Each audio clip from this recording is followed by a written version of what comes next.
Leadership is always one of those abstract things of, are you a good leader? Well, how do you tell me that? What is your measurements?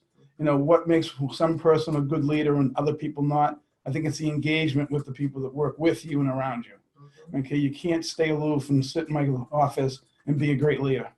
Because if I'm not there talking to people, being and finding out what they need, how can I lead them? And I think that's the example I want to set for all my other leaders within general installation. To lead by example, not by hiding from people. Okay. Too many people try to hide from people and say, okay, I'm leading you. Well, if they don't respect you, you can't lead them. And I think the leadership side of this is important for all of us. And you watch people step up as they become better leaders. And again, it's an abstract term to me, but you can see it when people do it. And I think that's the long-term goal, is to see it and the action items that make it happen. Teamwork. Well, what does that mean too? Teamwork is one of those things that it happens, it's great. If it doesn't, it doesn't. As being from the Boston area, seeing what the New England Patriots have done and Bill Belichick for the last 15 to 17 years. In the NFL, which doesn't stay together as far as teams go for more than 2 or 3 years, has been unbelievable. And you look around, you see the Cleveland Browns that have won 1 game over 2 years. What's the difference? Everybody has 53 players. Everybody has a coach and owner or general manager. It's how they get the team to do what they need to have done. The Patriots do not have always the best players. They just seem to be in the right position at the right time. And I think that's what I want to do, is get the right people in the right place at the right time. And then we can move forward as we go. We always tell people we have resources. For some reason, people decide they don't want to use them. They might think it's weakness, or they might think that they know everything, but none of us know everything. And the resources are what matter.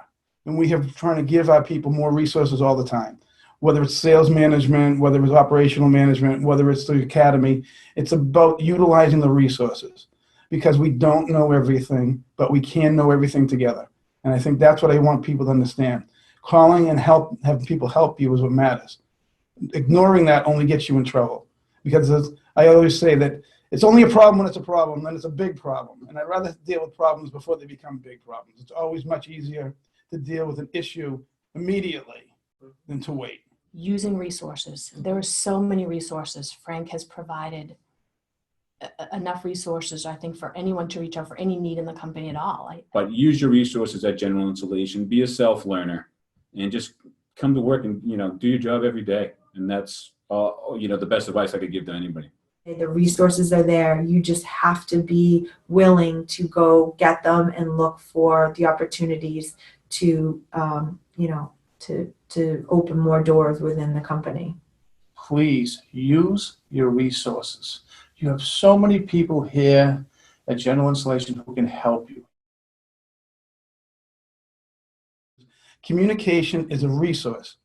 By communicating to people, they get feedback, you get understanding of what they're doing, they can understand what you're doing. You need to communicate with each other more than ever before.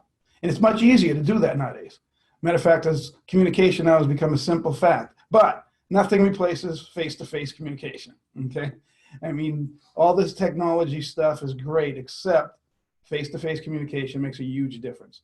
I don't care if it's internal or external. When your customers see you face-to-face and you have a conversation, it means a lot more than sending an email that probably 50% of the time people don't actually read. So face-to-face, you get the communication that you need. So, with the computers, with phones, cell phones, you can communicate that way, but you still need that personal contact, because I don't think anything can ever replace that. Focus differently on the people that are doing the day-to-day business. Okay, and that's what's important for customer service. And so the touches that they have with the people in the branches. Okay, we sit in corporate and we have relationships, but it's the day-to-day relationships of the branches that really make the difference with the customers. Thanks for tuning in to the latest 5 Minutes with Frank. In this episode, there is one specific tip that Frank, Dave, Rick, Melissa, and Michelle all mentioned. We have a special surprise for 10 lucky employees who post the correct answer below. Random drawing will be on Monday, July 23rd, so hurry and post your answer now.